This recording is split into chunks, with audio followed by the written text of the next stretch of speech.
Este webinar es bastante orientado al tema del monitoreo transaccional. Sin embargo, vamos a cubrir algunos aspectos complementarios que le van a dar valor al contenido, pues para transmitir un mensaje claro sobre la importancia de tener un programa de prevención de lavado de dinero en las organizaciones que incluya el monitoreo transaccional.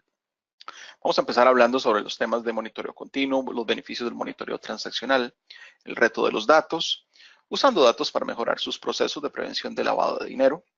Hablaremos de las tendencias de PLD relacionados con los PEPs, lo cual pues evidentemente está muy en boga. Y finalizaremos con una sección de preguntas y respuestas. Pues empecemos entonces. Hoy ustedes van a recibir información sobre lo que veremos a continuación, que sería cómo aprovechar los datos generados por la organización para identificar transacciones sospechosas. ¿Cuáles son las formas de tomar acción para evitar riesgos relacionados con la adquisición y estandarización de los datos? ¿Cómo mejorar sus procesos de debida diligencia y perfilamiento de clientes? ¿Cómo incrementar la eficiencia del proceso de creación de los reportes regulatorios y la importancia del escrutinio de los PEPs? El primer punto del que quiero hablar el día de hoy es sobre el monitoreo transaccional en la prevención del lavado de dinero. ¿Qué es en sí el monitoreo transaccional? ¿Qué es? Bueno, es un proceso que examina las transacciones de una institución financiera. Evidentemente sabemos aquí que estamos hablando de todas las transacciones que ocurren en el sistema principal, lo que se llama el core bancario de las instituciones financieras, para detectar intentos de lavado de dinero y financiamiento del terrorismo mediante la identificación de actividades sospechosas o inusuales. Y ya voy a entrar un poco más al detalle sobre este tema de las actividades sospechosas o inusuales. Pero veamos cuál es el propósito del monitoreo transaccional. El propósito es lograr detectar transacciones sospechosas que deben ser reportadas a los reguladores. Ese es un aspecto sumamente importante, sobre todo en tiempos en los que la inmediatez juega un papel preponderante en el cumplimiento regulatorio y gracias a las tecnologías de información, hoy en día eso es factible de implementar. Así que otro de los elementos que debemos considerar es propósito es revalidar el nivel de riesgo de las transacciones y de sus actividades, las de los clientes asociadas a esas transacciones. Y finalmente es determinar si esas transacciones o actividades son consistentes con la información y la valoración del riesgo del cliente. Aquí es importante considerar que se deben establecer protocolos cuando se implementa un programa de monitoreo de transacciones. Las organizaciones deben considerar aspectos como la asignación de las alertas, los tiempos establecidos para llevar a cabo las investigaciones, la priorización y la escalación de casos, así como deben existir estándares de documentación para darle seguimiento a esas alertas. Deben existir procedimientos de aseguramiento de la calidad, por ejemplo, estamos hablando de revisiones secundarias, manejo de casos y cuándo y bajo qué circunstancias deben generarse reportes regulatorios o al ente regulador. Y finalmente debería considerarse cosas como notificaciones a la autoridad cuando sea necesario, cuando se detecta alguna actividad que requiera realizar esa acción. Hablemos un poco de cuáles son las fuentes del monitoreo transaccional. Estamos pensando aquí que las transacciones que realiza una institución financiera mediante su sistema principal, su core bancario, puede tener múltiples orígenes y de hecho los tiene.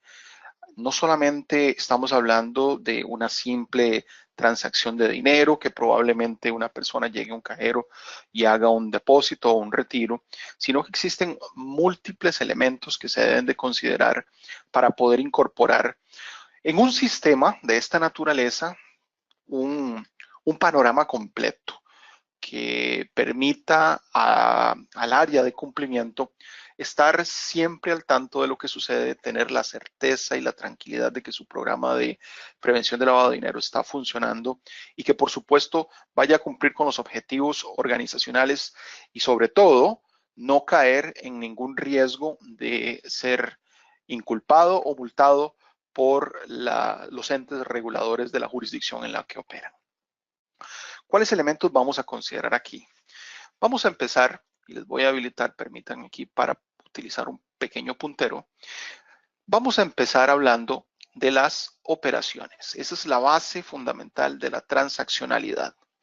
Esas operaciones nos va a alimentar un sistema informático que tenga la capacidad de llevar a cabo análisis en 3 grandes dimensiones. Las 3 grandes dimensiones tienen que ser la debida diligencia, el monitoreo transaccional y la generación de reportes regulatorios. Pero veamos cada uno a detalle. La debida diligencia debe estar compuesta por algunas acciones como por ejemplo el escrutinio en listas, listas sancionatorias, listas internas, listas de PEPs, noticias negativas, etc. También debe tener algún tipo de verificación de la identidad del cliente y generar un perfil de riesgo. Vamos a hablar un poco de perfil de riesgo un poquito más adelante. Además, tiene que tener la capacidad de llevar a cabo análisis para cuando se incorporan, cuando se dan de alta los nuevos clientes. El otro elemento fundamental, la otra dimensión de un programa de monitoreo transaccional es el monitoreo transaccional en sí mismo. En otras palabras, estamos hablando del análisis de las transacciones. ¿Para qué? Para que existan 2 grandes áreas. Una, el escrutinio transaccional. Aquí estamos hablando de utilizar la capacidad analítica de una plataforma tecnológica para que revise las transacciones una a una y pueda identificar si existen listas de sanción, listas internas, si existen países de alto riesgo involucrados en esas transacciones. O sea, por ejemplo, si hay personas en alguna de esas listas que está tratando de, ya sea realizar, enviar o recibir una transacción o está involucrado como beneficiario o como el receptor de esa transferencia o de esa actividad transaccional dentro de su institución financiera. El monitoreo transaccional debería ser capaz de identificarlo y generar una alerta al respecto. Adicionalmente, el otro ámbito de la dimensión del monitoreo transaccional tiene que ver con la detección del fraude. En otras palabras, un sistema de esta naturaleza de monitoreo transaccional va a tener o debe tener la capacidad de la detección de anomalías. Generalmente estamos hablando aquí de modelos de prevención, modelos de diagnóstico que son utilizados más en forma avanzada, por ejemplo, mediante aprendizaje máquina, elementos que ya vienen incorporados en las nuevas capacidades tecnológicas que están disponibles en el mercado. Y debe ser capaz de realizar análisis de redes, implementar reglas, ese tipo de cosas que son más estándares hoy en día, que permiten la identificación de transacciones que podrían generar algún tipo de impacto fraudulento en la organización. Y el tercer ámbito, la tercera dimensión de un sistema de esta naturaleza es la inclusión de reportes regulatorios de forma automática. Debe poder ser capaz de generar opciones de autorrelleno para los reportes regulatorios y ahorita más adelante les voy a mencionar uno de los grandes logros que se puede obtener, un caso de éxito utilizando un sistema de esta naturaleza para que pueda así considerar que el tiempo que se invierte de parte de los recursos, las personas, en generar estos reportes puede ser drásticamente reducido y la eficiencia mejorada. Reportes como por ejemplo el de operaciones sospechosas, el de operaciones en efectivo, en algunas jurisdicciones el reporte de PEPs o cualquier otro de acuerdo a la jurisdicción es factible automatizar. Ahora bien, pensemos en que todo esto, lo que hemos mencionado, adicionalmente del origen de los datos que mencionamos en las operaciones, también tiene origen en el área de cumplimiento. Mucho de eso tiene que ver con la manera en la que el departamento lleva a cabo sus investigaciones. Como lo mencionamos anteriormente, debería existir una serie de protocolos estándares para llevar a cabo las investigaciones, la documentación, el escalamiento, el tiempo de respuesta, etcétera. Pero todo lo que les mencioné tiene un propósito y es ampliar o realizar investigaciones sobre esos casos que se detectan. ¿Por qué? Bueno, por una razón sencilla y es que la tecnología en sí no les va a prevenir si ustedes no realizan las acciones correspondientes que los reguladores exigen. Existen una serie de elementos que se deben de considerar en una plataforma de esta naturaleza para realizar las investigaciones.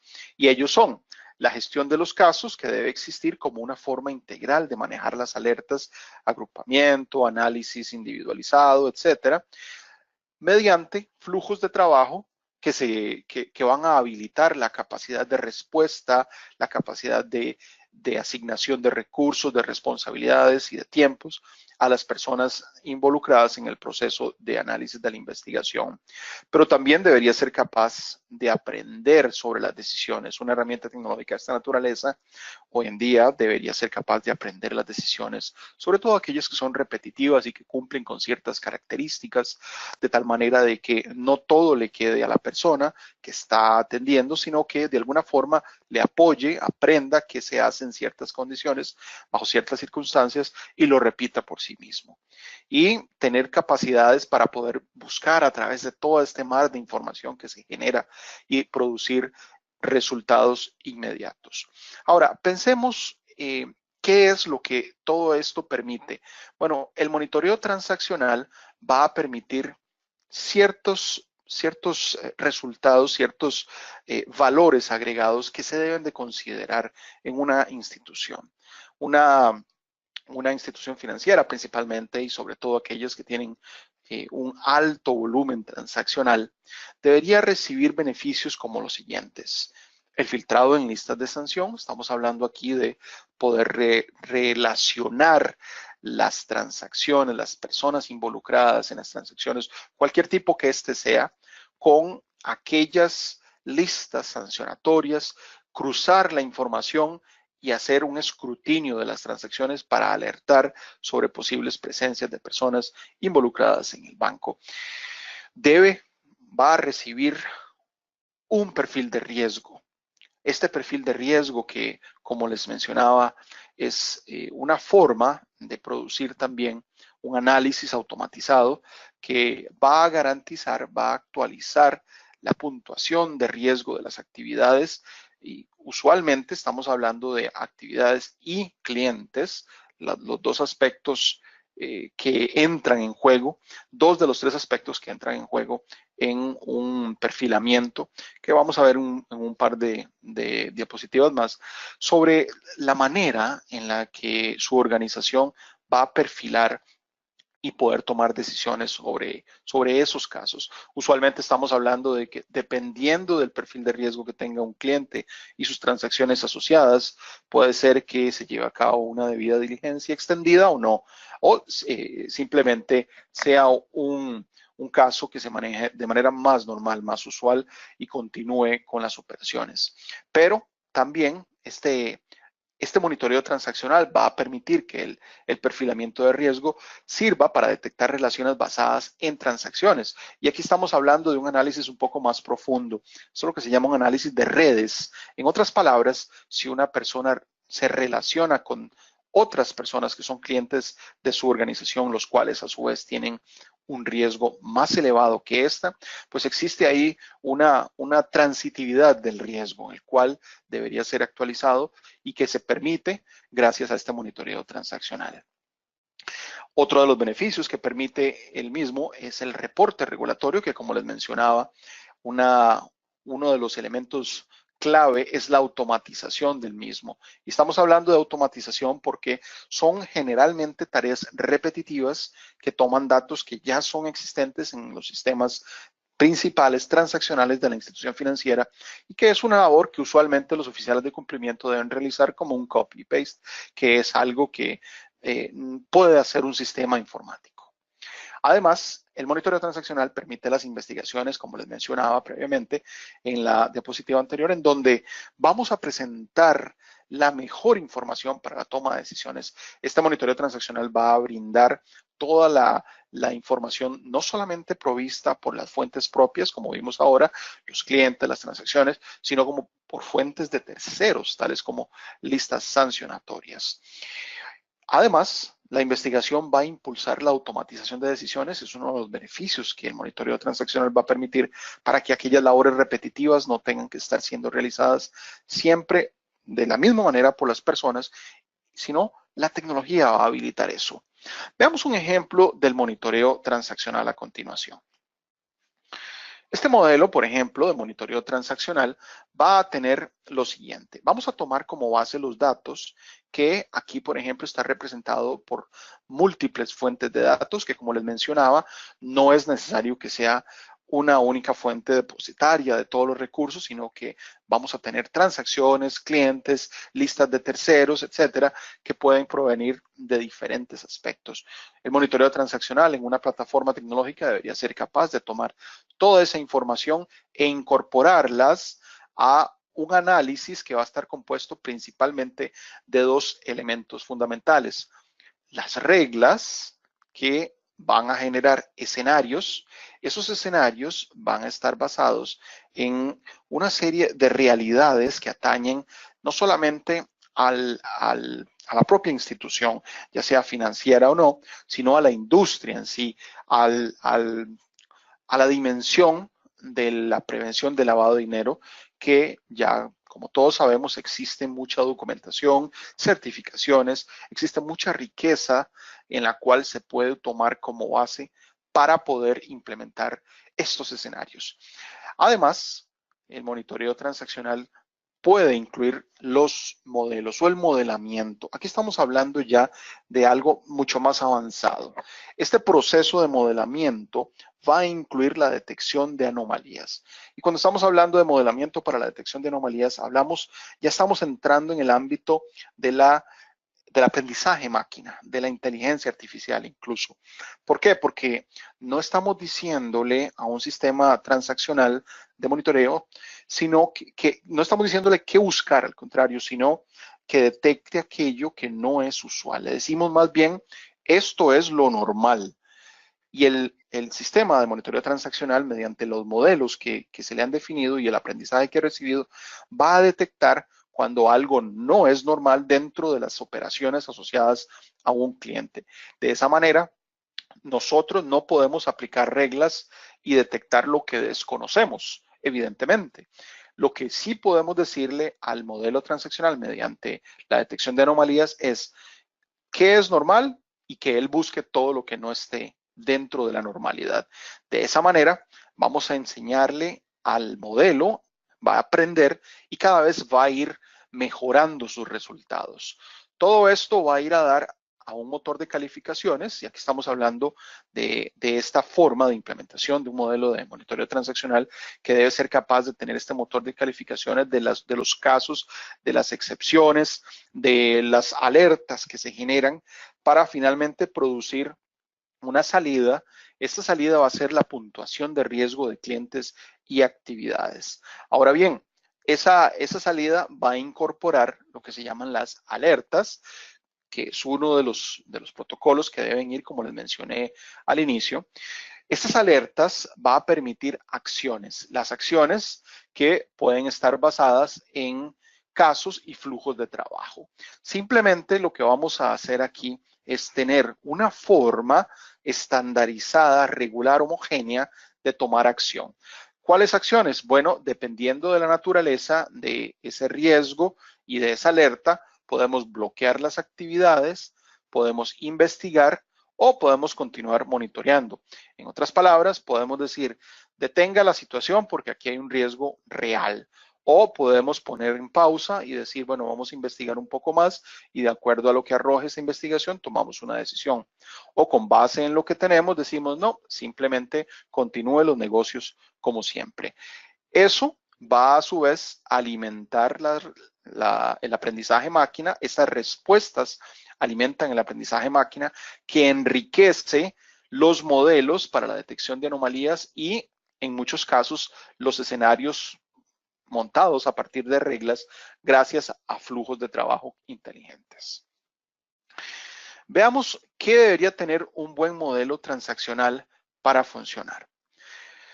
Un buen modelo debería detectar temprano las actividades de lavado de dinero. Esto es algo fundamental en un proceso tan rápido, tan constante, tan lleno de transaccionalidad como son las actividades financieras hoy en día. Evidentemente existen múltiples canales por los cuales hoy se pueden realizar transacciones. Ya no es el tradicional ir a la institución financiera, personalmente estar frente a una persona, un cajero que me reciba el dinero una persona, un asesor que me abra un certificado de depósito, etcétera, sino que hoy en día se pueden hacer cosas como a través del sitio web, a través de la aplicación.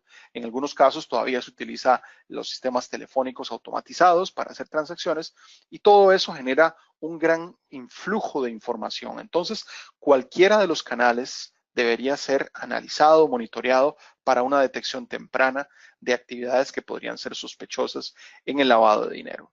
Además, debería sopesar las alertas y priorizar el trabajo mediante la gestión de casos. Como todos sabemos, el área de cumplimiento es muy limitado en cuanto a recursos y siempre vamos a tener que enfocarnos en lo que es más relevante, más impactante para la organización. Un modelo transaccional debe ser capaz de sopesar cuál es ese nivel de impacto, el nivel de riesgo para la organización y dar la prioridad a aquello que permita una gestión más eficiente de los casos que tengan más relevancia y que tengan mayor impacto su resultado en la organización. También debería considerar la puntuación de riesgo de la entidad. Por ejemplo, si estamos hablando de entidades como cliente, cuenta, etcétera, cualquiera de ellos, un cliente, una cuenta, una transacción, este tipo de entidades debe ser puntuada en su nivel de riesgo para poder establecer prioridad, para priorizar la labor que se va a realizar sobre ellos. Además, debería permitir a las organizaciones gestionar la carga de trabajo y aquí estamos hablando de poder llevar a cabo un flujo de gestión, de solución, de investigación que asigne cargas apropiadas de acuerdo a la responsabilidad de cada miembro del equipo, usualmente de cumplimiento. Y finalmente, debería ser capaz de administrar los falsos positivos. Cuando estamos hablando de falsos positivos, estamos hablando de tener la capacidad de aprender de los mismos, de que la herramienta también sea capaz de aprender y mejorar en la detección futura para minimizar esos falsos positivos. Veamos ahora un ejemplo de las alertas de las que les he estado hablando. Las alertas rojas deberían ser las que levanten las sospechas, las que tengan esta emisión de algún tipo de notificación, de generación de inteligencia de parte de la herramienta para que cuando se detecten situaciones relacionadas con las múltiples posibles acciones que se lleven a cabo de parte de los eventuales infractores dentro de su organización financiera puedan generar algún tipo de sospecha. Porque lo que vamos a ver es una serie de recomendaciones. Esto está basado en un documento de investigación de Protiviti que menciona diferentes áreas sobre las cuales se puede establecer parámetros para definir si una transacción debería ser considerada sospechosa o no. Esto es lo que le llaman las alertas rojas en el monitoreo de transacciones y las investigaciones. Entonces, por ejemplo, estamos hablando de que hay elementos como cuando se abre la cuenta, cuando se analiza la transaccionalidad y la actividad de la cuenta, cuando hay movimientos de efectivo, cuando hay potenciales riesgos en tráfico de drogas o en tráfico de personas, trasiego de inmigrantes. Entonces, ¿cómo hacemos, por ejemplo, para considerar todo lo que tiene que ver con estas posibles alertas? Les voy a poner un ejemplo para que tengan una mejor idea. Esto es una guía de alertas rojas para determinar si hay actividad sospechosa, que es lo que les decía. Ahora bien, lo que se debe hacer es identificar transacciones que se relacionen con estas actividades. Por ejemplo, en el caso de las alertas de tráfico de personas y trasiego de inmigrantes, hay ciertas actividades que vamos a analizar que podrían estar relacionadas con esta alerta roja que les mencioné y son las siguientes. Cuando tenemos clientes con un número excesivo de cuentas individuales o cuando hay clientes que realizan transacciones a nombre de otros clientes cuyas cuentas fueron previamente cerradas por sospechas. O cuando, por ejemplo, una dirección o un número de teléfono móvil se repite en muchas cuentas bajo diferentes nombres. Esos son análisis que permiten identificar que hay posible trasiego de inmigrantes o tráfico humano. También cuando se repite, por ejemplo, la dirección de una casa, de un domicilio, en múltiples cuentas o en múltiples perfiles de clientes o evidentemente cuando existe a partir de ese análisis una cantidad inusual de habitantes en ese domicilio. Este tipo de análisis se debe realizar. Cada una de las alertas rojas que están aquí mencionadas tienen su propio conjunto de análisis que va a determinar si hay una alerta roja que debe permitir identificar posibles acciones a seguir. Entre ellos, las acciones, bueno, como les mencioné, uno de esos podría ser incluso la notificación a las autoridades policiales o las correspondientes para tomar una acción correspondiente. Veamos un poco el tema del perfil del cliente y cómo el modelamiento de relaciones lo afecta. He venido hablando de la transaccionalidad y la relación que tiene con el perfil del cliente, pero ¿qué es específicamente los elementos que debemos considerar?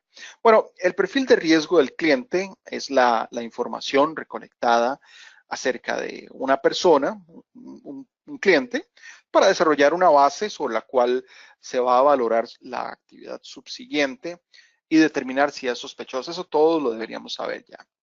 En general se espera que incluya alguna información recolectada durante el proceso para dar de alta a este cliente y que luego, a través de la relación con esta persona, de manera periódica, constantemente se esté actualizando. Entonces, podemos establecer a partir de los datos del cliente para iniciar, por ejemplo, la dirección física. Y bueno, es importante la dirección porque, como les decía anteriormente, cuando una dirección se repite muchas veces a través de diferentes cuentas o diferentes clientes, pues podría ser sospechoso altamente. También debería establecerse a partir de la relación con cónyuges, hijos, etcétera, porque aquí vamos a empezar a modelar las relaciones.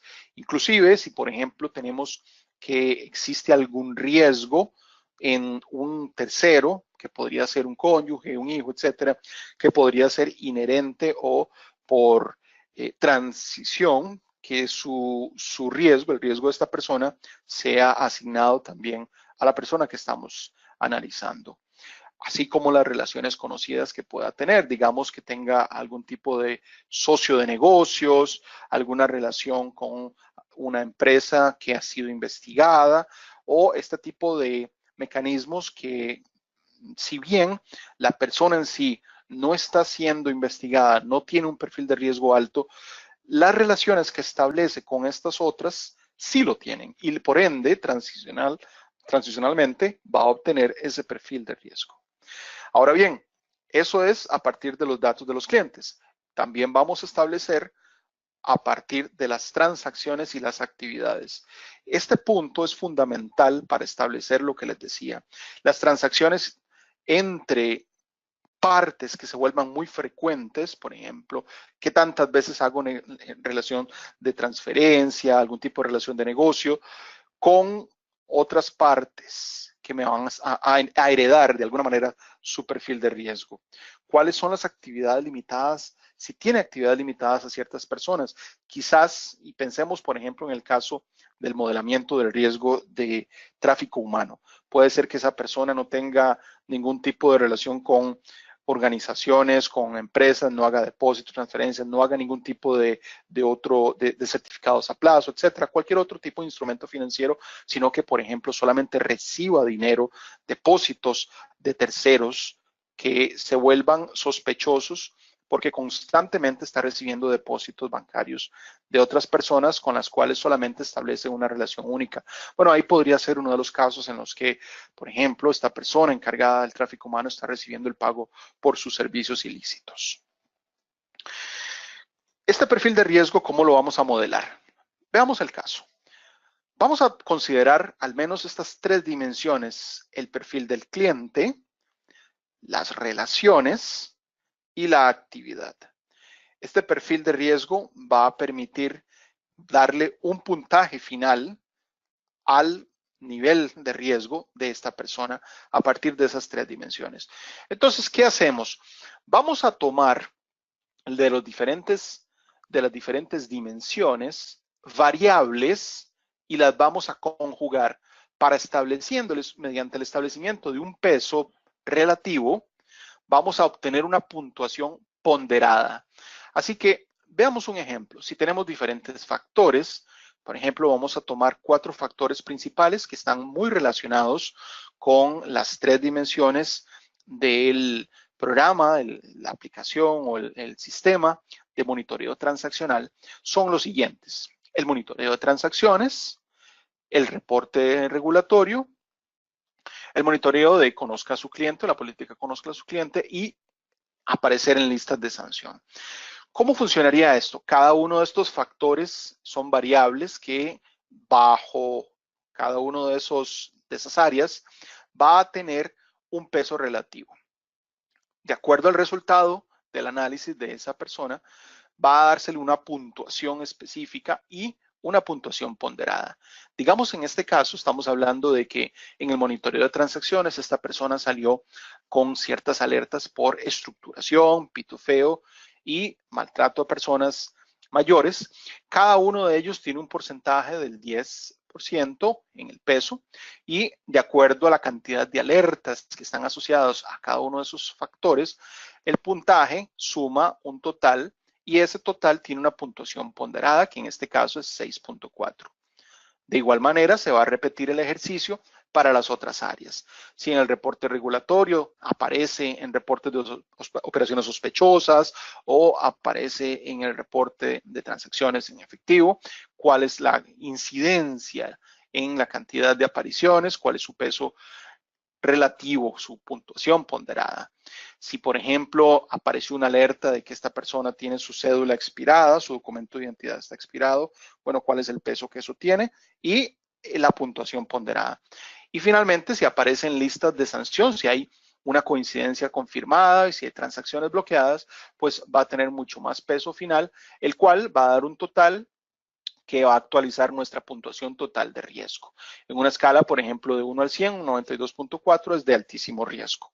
Esto es lo que alimenta el perfil de riesgo para tomar las acciones correspondientes y enfocar los esfuerzos del área de cumplimiento en aquellos clientes que tienen un perfil de riesgo mucho más alto. Cuando hablamos aquí del caso de los reportes regulatorios, es importante considerar que este área tiene que ser realmente asociada a otras áreas, como por ejemplo el de listas de sanción. Si aparece, por ejemplo, se vuelve sospechoso, eso debería alimentar el reporte de sancionatorio. Si aparecen en las transacciones que deben ser reportadas, pues todo esto debería alimentarlo. Bueno, este es el proceso que les hablaba previamente, en el cual una herramienta tecnológica de monitoreo transaccional va a facilitar al área de cumplimiento. Veamos un ejemplo. Si, por ejemplo, tenemos en el área de reportes regulatorios de la solución de monitoreo transaccional, vamos a considerar que debería ser capaz de tomar resultados de todo lo anterior que les dije, que incluye el monitoreo transaccional de las diferentes fuentes de información. Su sistema de monitoreo transaccional debe ser capaz de tomar esa información y cargarla automáticamente a las diferentes áreas que constituyen su reporte regulatorio, sus reportes en plural, y de tal forma de que usted debería ser simplemente capaz de validar finalmente qué es lo que está cargándose, y ya sea, por ejemplo, puede aprobar o editar ese reporte para enviar a su regulador correspondiente. Este es el tipo de soluciones que una plataforma de monitoreo transaccional debe brindarle a usted como área de cumplimiento. Hablando del área de cumplimiento, vamos a ver un caso a continuación en el cual se ven beneficiados con una implementación de un sistema de esta naturaleza. Este es un caso de estudio real en el cual se hizo la automatización de reportes. Previamente, antes de la implementación, teníamos el siguiente estado. En términos de recurso humano, se requerían de 4 personas a tiempo completo para reportar al ente regulador, para enviar los reportes regulatorios. Tenían que rellenar o completar alrededor de 800 reportes de operaciones sospechosas por mes. Esa era la capacidad que tenían. Eventualmente si tuviesen más personas, pues hubiesen incrementado. Pero bueno, 4 recursos de tiempo completo es bastante y generalmente las áreas de cumplimiento tienen los recursos sumamente limitados. Además, podían hacer alrededor de 150 reportes de operaciones en efectivo. ¿Qué pasaba con la vista al perfil de cliente? Bueno, resulta de que todas las actividades y las investigaciones basadas en transacciones no tenían vista al cliente. Eso es algo que le está quitando la posibilidad de tener una mejor decisión a la organización, a la institución financiera. ¿Qué consecuencias tenía eso? Bueno, en la exactitud resulta de que el 60% de los reportes enviados al regulador eran exactos. ¿Qué nos dice eso? Nos dice que el 40% eran devueltos. Casi que la mitad era retrabajo todos los meses. Entonces, fue ahí donde entró de lleno la adopción de una plataforma de esta naturaleza de monitoreo transaccional que sea capaz de solucionar estos problemas. Y veamos el estado actual, cómo mejoró la situación en esta institución financiera. El recurso humano pasó de 4 a 1.4, prácticamente una persona a tiempo completo y una a medio tiempo para rellenar, completar los reportes regulatorios, revisaban y enviaban. Esa era prácticamente la labor que hacían, revisión y envío. ¿Qué eran capaces de hacer? Bueno, pasó de 800 reportes de operaciones sospechosas a 1.200, un incremento del 50%, lo cual es bastante considerable. Y en el caso de los reportes de operaciones en efectivo, los ROEs pasaron de alrededor de 150 a alrededor de 220. Es un número bastante considerable, un incremento con mucho menos recursos, ¿verdad? Menos de la mitad de los recursos que tenían anteriormente, incrementaron en alrededor del 50% la cantidad de reportes que eran capaces de enviar. ¿Y qué pasa ahora con el perfil del cliente? Bueno, resulta de que ahora tienen mejores datos de calidad de datos de mucha mejor magnitud para el perfil, la vista, el cliente, lo cual va a permitir mayores investigaciones a nivel del cliente. Entonces, estamos profundizando en la relación con el cliente, no solamente en la parte transaccional. ¿Y qué representó todo este cambio? Una mejora, una reducción significativa de falsos positivos y la eliminación de los envíos duplicados. Esto garantizó una exactitud de los reportes que subió a más del 90%. Evidentemente es un incremento sustancial comparado con que la efectividad previa era del 60% y ahora es de más del 90%, un incremento de más de la mitad en la efectividad. Ahora bien, no todo, como dicen, no todo es miel sobre hojuelas. Siempre existen algunos aspectos que hay que considerar que son un poquito más espinosos. ¿Por qué? Sobre todo los datos. Los datos son nuestra fuente principal. Ahora, ¿qué hay que considerar aquí? Hay que tener cierto cuidado. Cuando se adopta una plataforma tecnológica de esta naturaleza, debe considerarse que los sistemas principales deben obtener datos sobre clientes, cuentas y transacciones junto con las actividades. Además, los datos pueden ser enriquecidos mediante otras fuentes de información. Por ejemplo, dirección IP de los países en los cuales están involucradas las transacciones, puntuación de riesgo por país, estandarización de direcciones, WorldCheck, que es un proveedor de listas. Todo esto son nuestras fuentes de datos. Y aquí es donde viene la complejidad de lo que les hablaba previamente. Los datos van a tener una serie de retos. ¿Por qué? Porque no todos los clientes ni las transacciones deberían ser monitoreadas de una forma similar. ¿Cuál es aquí el aspecto principal?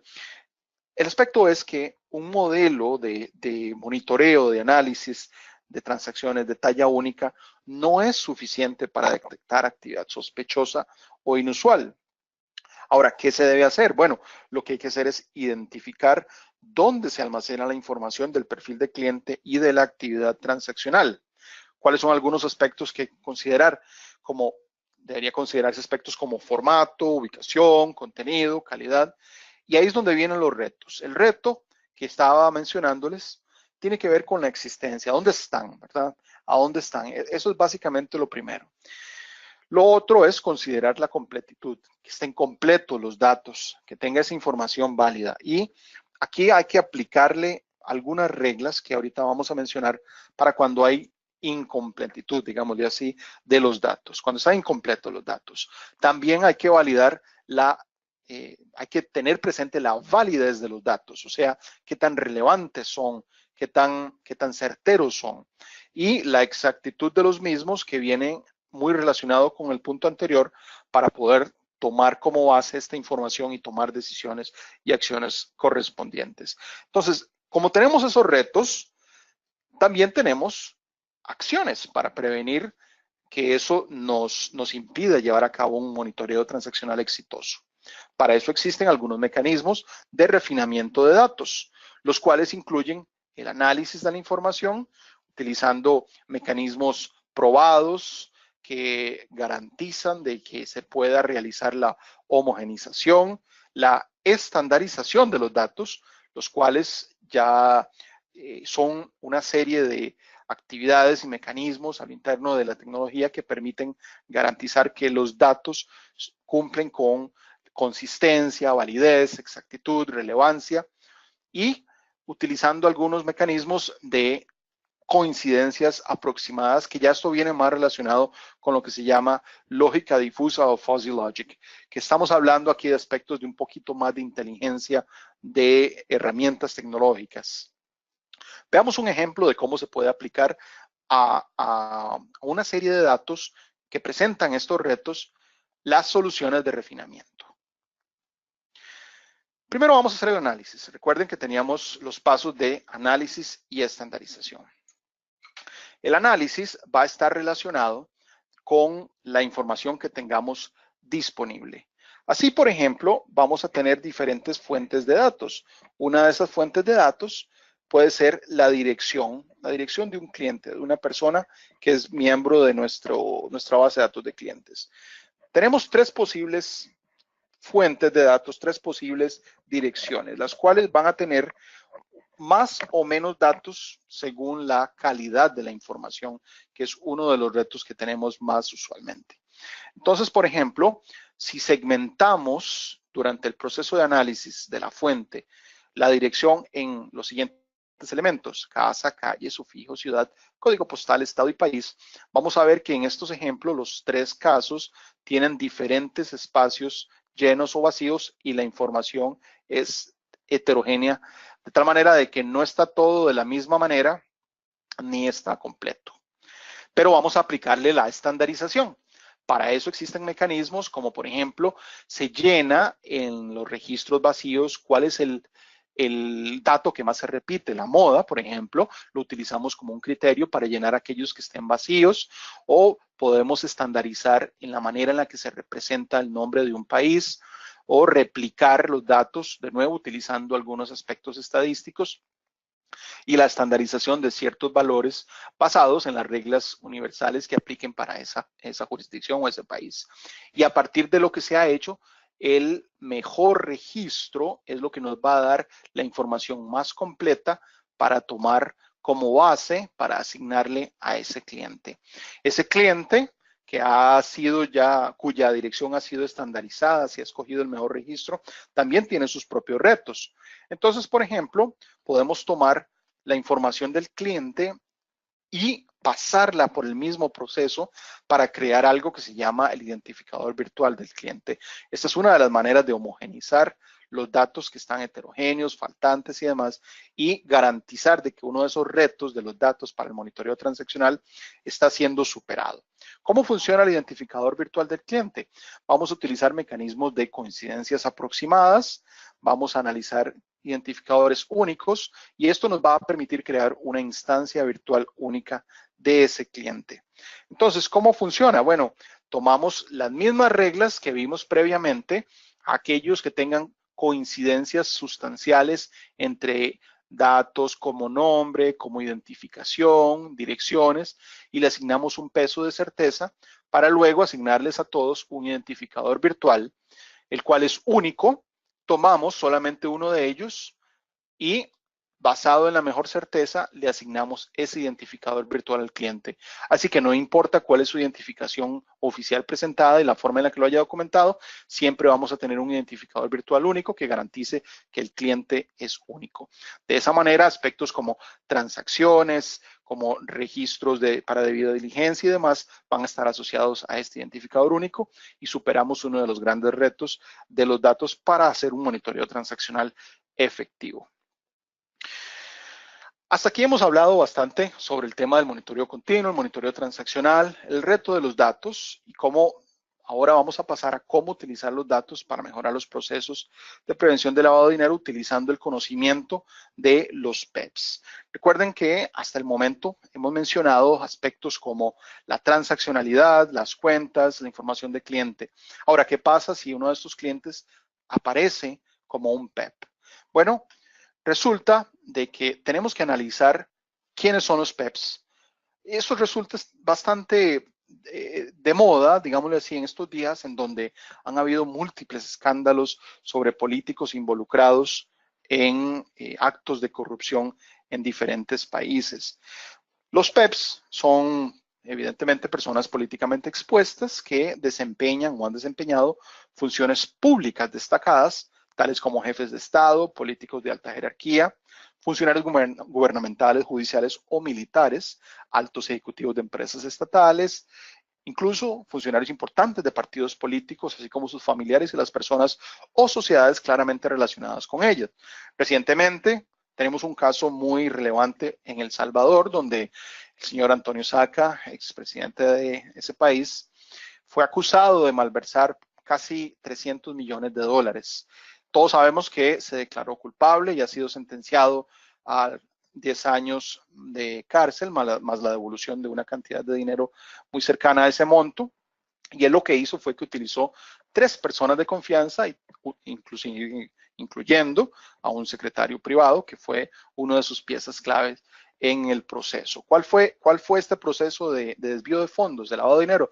Bueno, utilizó fondos de la presidencia de la República de El Salvador y mediante su cadena de emisoras radiales, del cual es propietario, pues utilizaba mecanismos de publicidad y esos dineros eran asignados a las cuentas propias que finalmente, sobre las cuales él tenía control.